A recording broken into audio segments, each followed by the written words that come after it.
जय हिंद मेरे प्यारे साथियों। आज के हम लोग इस वीडियो में फिर से हम लोग क्वेश्चन को सॉल्व करने वाले हैं। जो ट्रांसफार्मर के क्वेश्चन को सॉल्व कर रहे हैं हम लोग। ये क्लास नंबर 3 है, ये क्लास नंबर 3 है।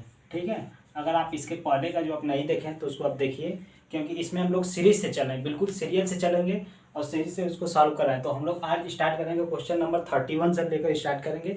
इससे पहले जो हम 1 से लेकर 30 तक क्वेश्चन करा चुके हैं, हम लोग चलते हैं 31 पे। तो चलिए दोस्तों, हम लोग वीडियो को स्टार्ट करते हैं। अगर आपको वीडियो अच्छा लगा तो जरूर से उसको लाइक करिएगा। चलिए हम लोग क्वेश्चन पे शुरू करते हैं। फर्स्ट क्वेश्चन पढ़िए आप। फर्स्ट क्वेश्चन आपको दिखाई दे रहा है, वहाँ से साइड से क्वेश्चन को पढ़िए। फर्स्ट क्वेश्चन क्या लिखा है 31 में, क्वेश्चन नंबर 31 का क्वेश्चन नंबर 31 को पढ़िए। क्या लिखा है? In a transformer the resistance between is the primary and the secondary winding. Primary और सेकेंडरी वाइंडिंग का पूछ रहा है कि ये अगर ट्रांसफार्मर है, हम इसको देखिए समझते हैं। ये क्या है? अगर ट्रांसफार्मर है, ठीक है, तो इधर का प्राइमरी वाइंडिंग हो गया, ये प्राइमरी वाइंडिंग हो गया, और इस साइड का हो गया सेकेंडरी वाइंडिंग। इसके बीच का रेजिस्टेंस पूछ रहा है कितना होता है। तो यही पूछ रहा है कि एक ट्रांसफार्मर में प्राथमिक और द्वितीय कुंडली के बीच में प्रतिरोध होगा, तो इसके बीच में क्या होगा, कितना प्रतिरोध होगा? क्या कोई प्रतिरोध आपको दिखाई दे रहा है? कोई रेजिस्टेंस जुड़ा है? नहीं जुड़ा। तो प्राइमरी या सेकेंडरी वाइंडिंग के बीच का जो रेजिस्टेंस होता है वो कितना होता है? इन्फिनाइट होता है। इन्फिनाइट होता है, ठीक है। कितना होता है? इन्फिनाइट होता है। इसके बीच में कोई रेजिस्टेंस नहीं है, सब क्या है? वो इन्फिनाइट होता है। तो ऐसे मिला। ये ऑप्शन क्या दिया? ऑप्शन ए दिया 0 होता है, बी ऑप्शन दिया वेरी स्मॉल होता है, सी ऑप्शन दिया इन्फिनाइट होता है। तो यहाँ पे क्या ऑप्शन हो जाएगा? सी बिल्कुल सही रहेगा। क्वेश्चन नंबर 31 का सी बिल्कुल राइट होगा। क्या होगा? इन्फिनाइट हो जाता है। चलिए क्वेश्चन नंबर हम लोग आते हैं। ट्रांसफार्मर की अगर इफिशियंसी की बात करें तो इसका कितना होता है? 95 से 98 हम लोग देखते थे। सबसे ज़्यादा पूरे मशीन में देखा जाए तो सबसे ज़्यादा इफिशियंसी इसी की मिलती है, ट्रांसफार्मर की। ठीक है, और यहाँ से क्या करते हैं हम लोग? सप्लाई देते हैं। अगर मान लीजिए अगर ट्रांसफार्मर में आपको डीसी सप्लाई दे देंगे तो क्या होगा? क्योंकि ट्रांसफार्मर तो वर्क करता है केवल एसी पे, वर्क करता है एसी पे, डीसी पे तो का वर्क नहीं करता है, डीसी पे वर्क नहीं करता है। क्या किस पे क्या करता है? एसी पे। अगर डीसी सप्लाई आप दे रहे हैं तो क्या होगा कि इसकी प्राइमरी वाइंडिंग क्या होगी? जल जाएगी। चलिए क्वेश्चन नंबर 32 पे आइए। क्वेश्चन नंबर 32 को पढ़िए। क्वेश्चन नंबर 32 पढ़िए। क्वेश्चन नंबर 32 करा iron loss for the transformer is the 400 watt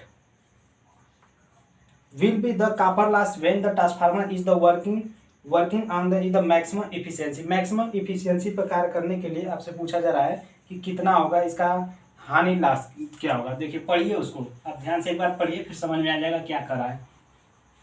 maximum efficiency की जब बात करता है, मैक्सिमम इफिशियंसी की बात करता है तो उस समय क्या होता है कि आयरन लॉस जो है, आयरन लॉस बराबर हो जाती है किसके?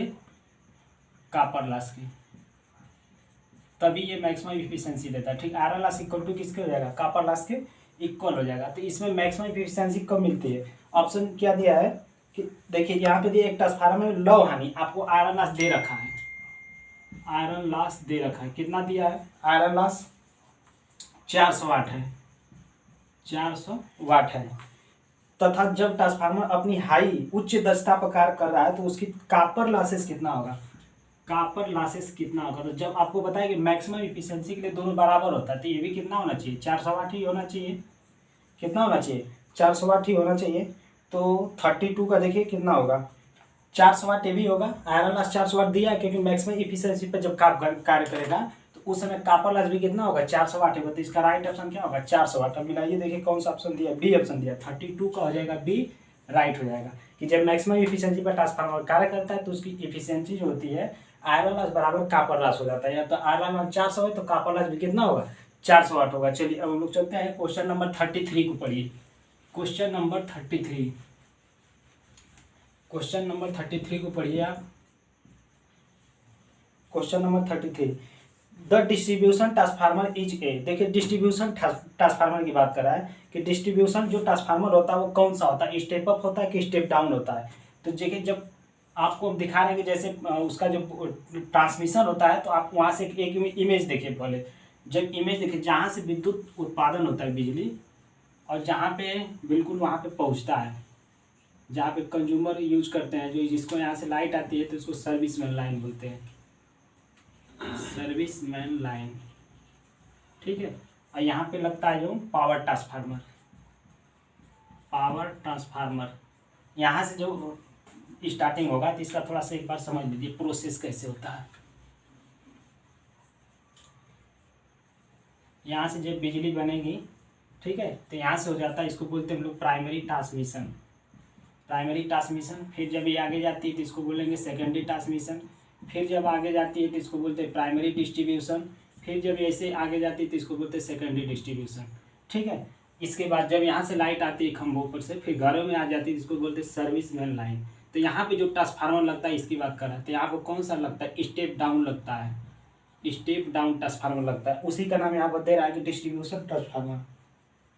यहाँ पे जो होगा स्टेप डाउन ट्रांसफार्मर होगा। कौन सा होगा, step down transformer, step down transformer. यहाँ पे जो लगता है, देखिए इसका कनेक्शन पूछता है, स्टेप डाउन ट्रांसफार्मर तो यहाँ पे लग गया, लेकिन ये किस में होता है, स्टार स्टार में होता है कि स्टार डेल्टा में होता है। तो इसको याद रखिएगा कि ये डेल्टा स्टार में होता है। किस में होता है, डेल्टा स्टार में। जो प्राइमरी ट्रांसमिशन जहाँ पे बिजली बनती है वहाँ पे भी ये भी वही लगता है, delta star. Delta star starting में, डेल्टा स्टार अंत में भी, ठीक है। लेकिन यहाँ पे क्या होता है, ये स्टेप अप होता है, स्टेप अप होता है। लेकिन यहाँ पे जब जो लगाते हैं वो क्या होता है, स्टेप डाउन होता है। वो क्या होता है, स्टेप डाउन होता है, ठीक है। तो इसको याद ध्यान रखिएगा कि जो डिस्ट्रीब्यूशन ट्रांसफार्मर हम लोग यूज करते हैं वो स्टेप डाउन ट्रांसफार्मर यूज करते हैं। तो इसका राइट ऑप्शन क्या हो जाएगा, 33 का जो राइट ऑप्शन बी होगा, स्टेप डाउन ट्रांसफार्मर। चलिए क्वेश्चन में, अब स्टेप डाउन ट्रांसफार्मर की कंडीशन क्या है, स्टेप डाउन है यानी वोल्टेज को कम करेगा तो फेरों की संख्या कम होगी प्राइमरी से, E2 कम होगा E1 से, V2 यहाँ पे स्टेप डाउन है, वोल्टेज को क्या कर रहा है, डाउन कर रहा है, तो फेरों की संख्या यहाँ पे ऐसे हो गया। देखिए स्टेप डाउन है यानी N2 लेस देन होगा N1 से, V2 लेस देन होगा V1 से, E2 लेस देन होगा E1 से। ये हो गया स्टेप डाउन, ठीक है। चलिए अब हम लोग करते हैं क्वेश्चन नंबर 34 क्वेश्चन नंबर 34 पे आइए, पढ़िए इसको। क्वेश्चन नंबर 34 को पढ़िए, क्वेश्चन नंबर 34 को पढ़िए और इसका जवाब बताइए। देखिए क्वेश्चन नंबर 34 को पढ़िए। The turn ratio of step down transformer is the 10 step, मतलब टर्न रेशियो आपको दिया है, टर्न रेशियो यानी N1/N2 की वैल्यू कितना दिया है, 10 दिया है, ठीक है। Turn ratio is the input supply frequency is the 50 hertz, आपसे एफ की वैल्यू कितना दिया है, 50 हर्ट्ज बोला है, ठीक है, 50 हर्ट्ज। यदि 50 hertz, what is the output supply frequency, यानी इसका एक ट्रांसफार्मर है, उसका इनपुट फ्रीक्वेंसी दिया है तो आउटपुट फ्रीक्वेंसी पूछ रहा है। तो आपसे हम लोग सब पढ़ चुके हैं कि जो ट्रांसफार्मर होता है न तो पावर को चेंज करता है न तो फ्रीक्वेंसी को चेंज करता है, यानी जितना फ्रीक्वेंसी प्राइमरी साइड होगा उतना फ्रीक्वेंसी सेकेंडरी साइड होगा। तो बिल्कुल दोनों सेम ही होगा, 50 अगर प्राइमरी में तो 50 सेकेंडरी में भी होगा। तो इसका जो राइट ऑप्शन क्या हो जाएगा, 50 हर्ट्ज हो जाएगा, सी ऑप्शन। 34 का जो ऑप्शन सी हो जाएगा बिल्कुल राइट, कि जो 50 हर्ट्ज यहाँ भी है 50 हर्ट्ज यहाँ भी, क्योंकि ये फ्रीक्वेंसी को चेंज नहीं करता है ट्रांसफार्मर। चलिए क्वेश्चन नंबर 35 पे आइए, क्वेश्चन नंबर 35, क्वेश्चन नंबर 35 को सॉल्व करिए। 35 नंबर को पढ़िए। वोल्ट मीटर एक प्रयुक्त ट्रांसफार्मर को विभव परिणामित्र कहते हैं।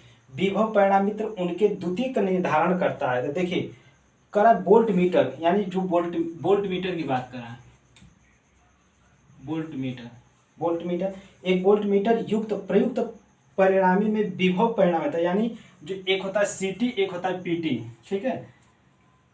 आप इमेज भी देखिए, एक सीटी होता है एक होता है पीटी। सीटी को बोलते हैं करंट ट्रांसफार्मर, ठीक है, करंट ट्रांसफार्मर। इसको क्या बोलते हैं, potential transformer.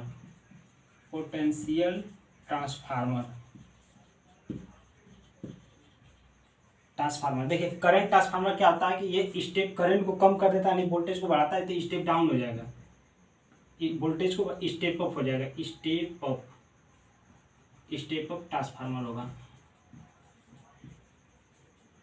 Step up transformer. Potential transformer क्या वोल्टेज को कम कर देता है, यानी वोल्टेज को कम करेगा तो क्या हो जाएगा, स्टेप डाउन ट्रांसफार्मर होता है, स्टेप डाउन ट्रांसफार्मर होता है, ठीक है। तो यहाँ से क्या पूछा कि वोल्ट मीटर यानी पीटी की बात करा इसकी, तो ये पीटी क्या होता है, स्टेप डाउन ट्रांसफार्मर होता है। तो स्टेप डाउन होने के लिए क्या कंडीशन है, देखिए ऑप्शन ए दिया है कि इसका द्वितीयक निर्धारण क्या होगा, जो सेकेंडरी वोल्टेज कम से कम होगा, जो भी ऑप्शन होगा सबसे कम वोल्टेज वाला होगा। तो ए ऑप्शन पढ़िए, 240 वोल्ट, बी ऑप्शन दिया 110 वोल्ट, सी ऑप्शन दिया 415 वोल्ट और जो डी ऑप्शन दिया 660 वोल्ट। तो सबसे कम ऑप्शन कौन सा दिख रहा है आपको? बी दिख रहा है। कितना दिया? 110 वोल्ट। ये बिल्कुल सही हो जाएगा। ठीक है, तो यहाँ से क्वेश्चन नंबर 35 का जो होगा वह बी ऑप्शन सही होगा। क्वेश्चन नंबर 35 का बी जो है वो सही होगा, 110 वोल्ट। चलिए क्वेश्चन नंबर हम लोग चलते हैं 36 को पढ़िए। क्वेश्चन नंबर 36 पढ़िए। क्वेश्चन नंबर 36 को, क्वेश्चन नंबर 36 क्या लिखा है कि एक आदर्श ट्रांसफार्मर की प्रतिशत हानि होती है। तो देखिए कोई भी अगर आइडियल ट्रांसफार्मर है, कोई भी आइडियल ट्रांसफार्मर है, ठीक है, कोई भी आइडियल ट्रांसफार्मर, इसमें जो लॉसेस होता है क्या होता है? जीरो होता है। इसमें कोई लॉसेस नहीं होते। कोई भी आइडियल चीज होती है उसमें कोई लॉसेस नहीं होगा। ठीक है, इसमें कोई लॉसेस नहीं, तो इसमें 0% बिल्कुल सही होगा। 36 का जो डी ऑप्शन है वो बिल्कुल सही होगा कि आइडियल ट्रांसफार्मर में कोई लॉसेस नहीं होता। चलिए क्वेश्चन नंबर 37 को पढ़िए। क्वेश्चन नंबर 37 37, ठीक है, पढ़िए 37 को। निम्न में से कौन सा ट्रांसफार्मर स्थापित करने का एक भाग नहीं है? ट्रांसफार्मर का एक भाग बताना। तो पहले आप इमेज भी देखिए, जो इमेज देख रहे हैं उससे ये पता चलेगा उसमें क्या क्या भाग आपको। कंजर्वेटर दिख रहा है जो ऊपर साइड है, कंजर्वेटर हो गया।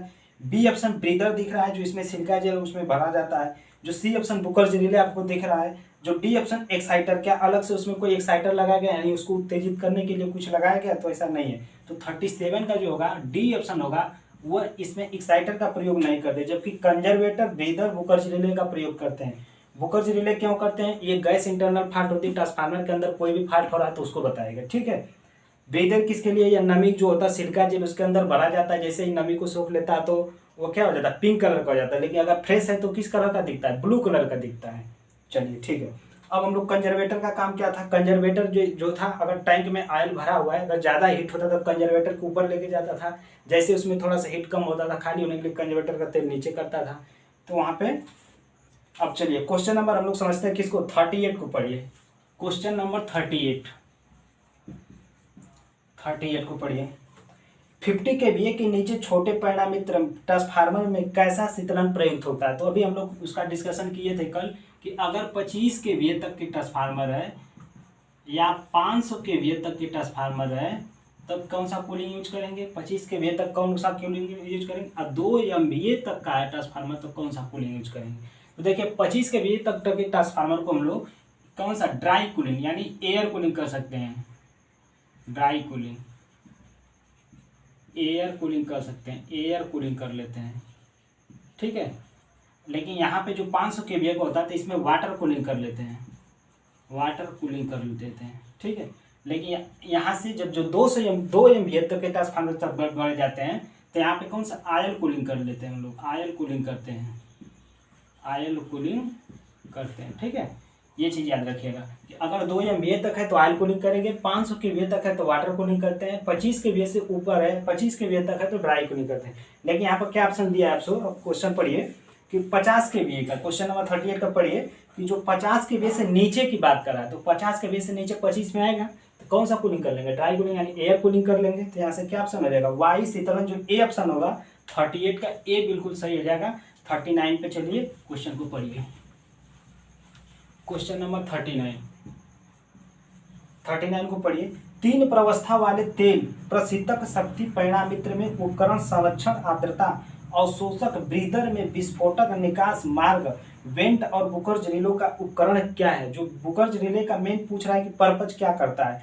तो देखिए जो बुकर्ज रिले आपको क्या करता है, जैसे आप वहां से देखिए बुकर्ज रिले, तो बुकर्ज रिले क्या करता है आपको इंटरनल फॉल्ट को बताएगा। ठीक है, जैसे इसमें क्या दिया है, चुंबकीय को काम करता है, रक्षात्मक, उष्मीकरण, रासायनिक। तो जब भी होता है वो ट्रांसफार्मर के लिए क्या आता है? सेफ्टी का काम करता है, सुरक्षा का काम करता है। ठीक है, बुकर्ज रिले कि उसे फॉल्ट होने से बचा लेता है। तो यहाँ से क्या सा ऑप्शन हो जाएगा? बी। 39 का बी ऑप्शन होगा। बुकर्ज रिले क्या करता है? उसके सुरक्षात्मक का काम करता है। ठीक है, चलिए क्वेश्चन नंबर 40 पे आते हैं हम लोग।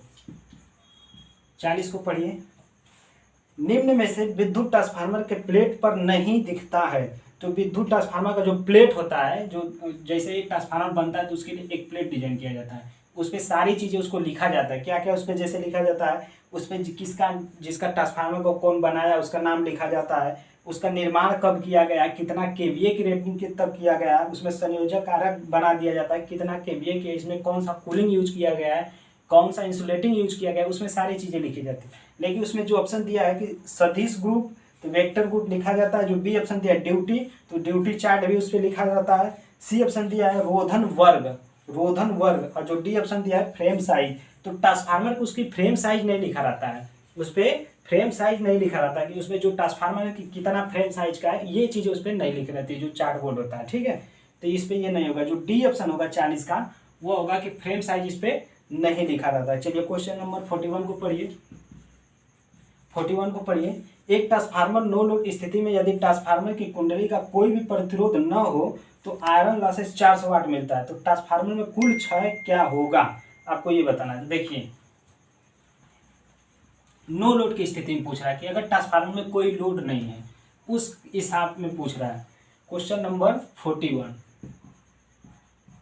क्वेश्चन नंबर 41 कह रहा है एक ट्रांसफार्मर नो लोड स्थिति में, उसमें नो लोड की स्थिति में कह रहा है, नो लोड की स्थिति में, नो लोड की स्थिति में,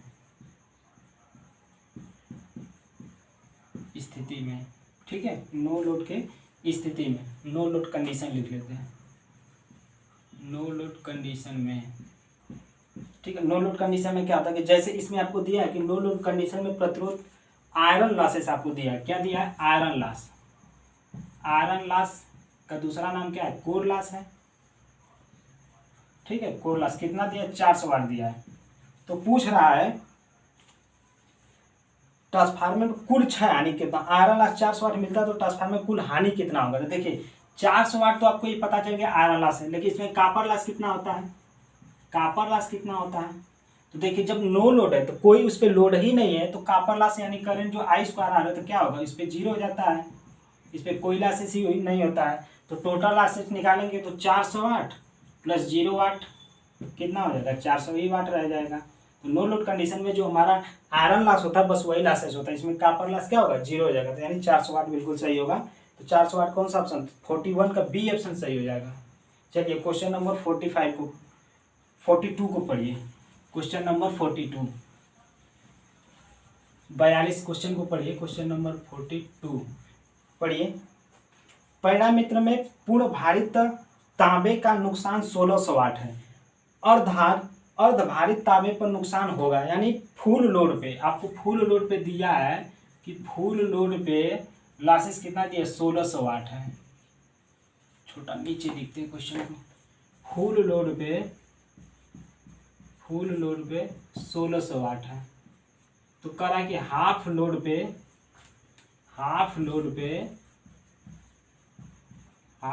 पर कितना होगा। ठीक है, तो इसके लिए फार्मूला क्या था बताइए, जो आपको बताए थे उसमें शॉर्ट नोट्स वाले में। जब हाफ लोड पे आप कॉपर लॉस पूछेगा तो क्या हो जाता है कि हाफ लोड पे कॉपर लॉस हो जाएगा फुल लोड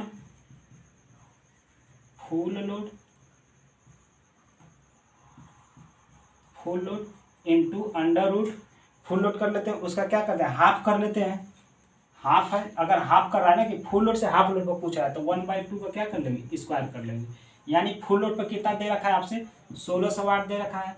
हाफ लोड का किया तो 1/2 का स्क्वायर करिए, यानी कितना हो जाएगा 1600 गुणित 1/4, 4 से काट देंगे कितना हो जाएगा 400 वाट हो जाएगा। कि जब वो हाफ लोड पर कितना हो जाएगा लॉसेस 400 वाट हो जाएगा। तो आंसर क्या हो जाएगा 400 वाट, बिल्कुल सही होगा। तो मिला ये क्वेश्चन नंबर 42 का जो है कौन सा मिल रहा है, 400 वाट, डी ऑप्शन सही है। क्वेश्चन नंबर 40 का डी ऑप्शन सही है, 400 वाट। चलिए क्वेश्चन नंबर 43 पे आइए। क्वेश्चन नंबर 43 को पढ़िए। 43 नंबर को पढ़िए। अधिकतम दक्षता के दौरान परिणाम मित्र में तांबे के नुकसान 1000 वाट है।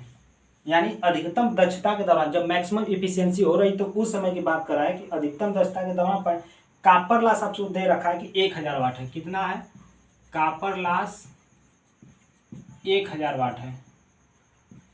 ठीक है, 1000 वाट है। तो लोहे के नुकसान के लिए कितना होगा, यानी आयरन लॉस पूछ रहा है, आयरन लॉस कितना होगा। ठीक है, आयरन लॉस कितना होगा। तभी आपको बताया कि जब भी आपको मैक्सिमम इफिशियंसी की बात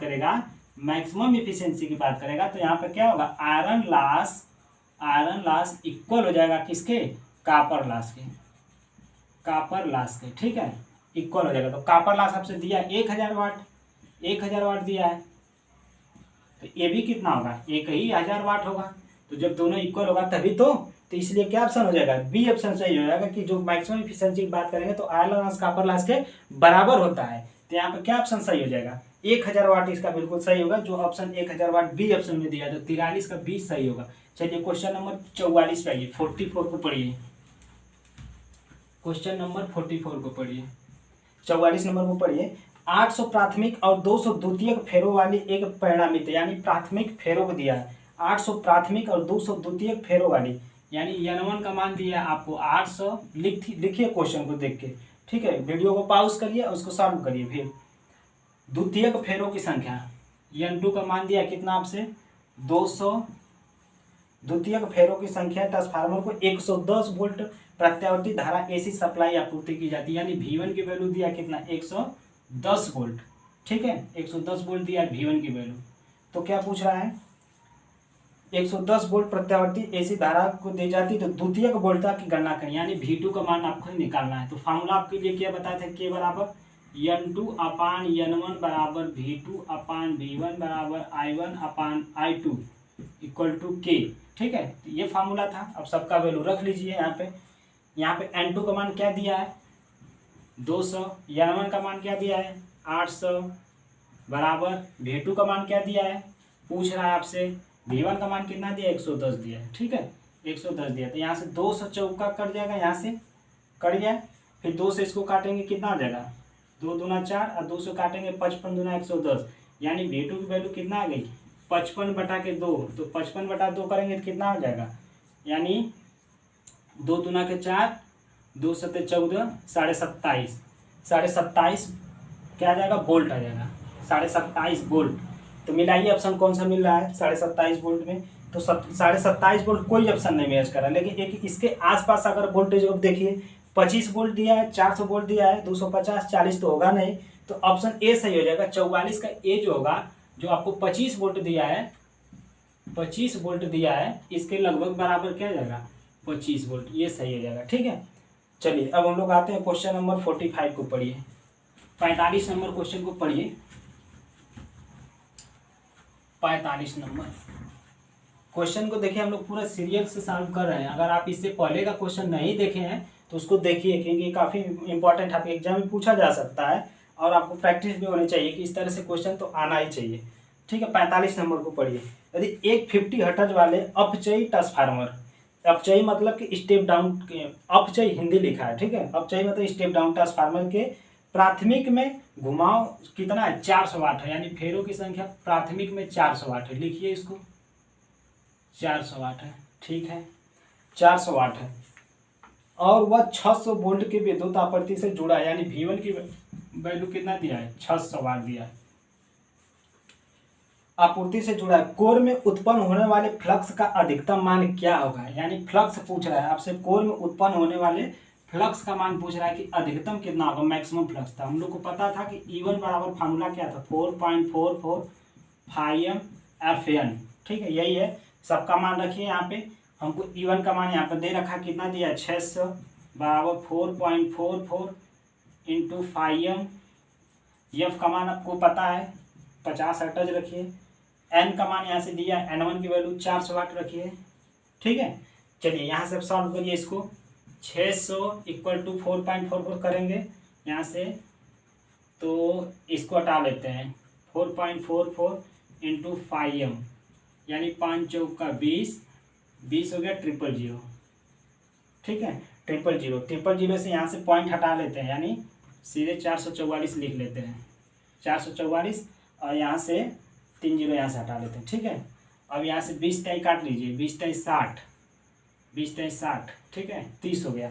अब जब यहाँ से φm करेंगे, यानी जब फ्लक्स की वैल्यू निकालेंगे φm, तो यहाँ से 30 अपान 444, जब इसको भाग दे लेंगे तो आप इसका सॉल्व कर लीजिएगा कितना आ रहा है, ठीक है। यहाँ से φm की जो वैल्यू कितना आ जाएगी आपसे 0.068 वेबर आ जाएगा, ठीक है, ये चीज़ इतना आ जाएगा इसको जब सॉल्व करेंगे तो यहाँ से N1 की वैल्यू निकाल लेंगे हम लोग। तो 45 क्वेश्चन हम लोग सॉल्व कर चुके हैं। क्वेश्चन नंबर हम लोग 1 से स्टार्ट किए हैं, हम लोग अभी तक 45 क्वेश्चन को सॉल्व कर चुके हैं, जबकि ये क्लास 3 है। इससे पहले हम लोग के दूसरे वाले वीडियो में सॉल्व करवा चुके हैं। तो चलिए दोस्तों, हम लोग मिलते हैं नेक्स्ट वीडियो में दूसरे क्वेश्चन को साथ। अब फिर इसके बाद हम लोग क्वेश्चन नंबर 46 से उसमें स्टार्ट करेंगे, ठीक है। तो यहाँ तक अगर आप नहीं देखे हैं इससे पहले का वीडियो तो आप उसको जरूर देखिए। इसे कंटिन्यू करते हैं हम लोग, फिर नेक्स्ट वीडियो में मिलते हैं। वीडियो देखने के लिए बहुत बहुत धन्यवाद। जय हिंद।